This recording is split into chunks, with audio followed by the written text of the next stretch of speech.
కర్తరి అంటే ఏమిటి? ఈ కర్తరిలో చేయవలసిన పనులేమిటి? చేయకూడని పనులేమిటి? అనే విషయాన్ని ఈరోజు మనం తెలుసుకునే ప్రయత్నం చేద్దాం. సూర్యుడు భరణి నక్షత్రం 3వ పాదంలో అనగా మేషరాశిలో ప్రవేశించినప్పటి నుంచి రోహిణి నక్షత్రం మొదటి పాదం అనగా వృషభ రాశిలోకి ప్రవేశించేంత వరకు ఉన్నటువంటి మధ్యకాలాన్ని కర్తరి, వాస్తు కర్తరి, డొల్లు కర్తరి, కర్తరులు అని అంటూ ఉంటారు. మరి ఈ సమయంలో సూర్యుడి తాపం ఎక్కువగా ఉంటుంది కనుక ఎండలో పని చేయడము కత్తెర అని అర్థం. మరి ఈ కర్తరి మనకు మే 4వ తేదీ నుండి 28వ తేదీ వరకు ఉంటుంది. మరి ఈ కర్తరిలో చేయవలసిన పనులు ఏమిటి?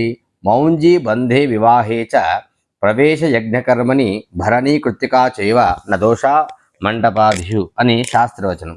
ఉపనయనము, వివాహము, దేవాలయ ప్రతిష్టలు, గృహప్రవేశాలు, యాగశాల నిర్మాణం, పాత ఇల్లు కూలడానికి సిద్ధంగా ఉంటే మరమ్మతులు చేసుకోవడము, పొలంలో మరమ్మతులు చేసుకోవడం, ఇంటికి సున్నాలు వేసుకోవడం ఇత్యాది కార్యక్రమాలు ఈ కర్తరిలో చేసుకోవచ్చును.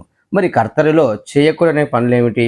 చెట్లు నరకడం, భూమి దున్నుట, గడ్డి కోయుట, విత్తనాలు చల్లుట, నేలను తవ్వుట, గృహారంభము, కొత్త ఇంటి నిర్మాణానికి శంకుస్థాపన, భూమి పూజలు, మరియు చెరువులు, బావులు, బోర్లు వేయడము, బండ్లు చేయుట, కొత్త ఎద్దులను వాడుట, నూతన నిర్మాణాలు ప్రారంభం చేయుట ఇత్యాది పనులు ఈ కర్తరిలో చేయకూడదు. జై శ్రీరామ్.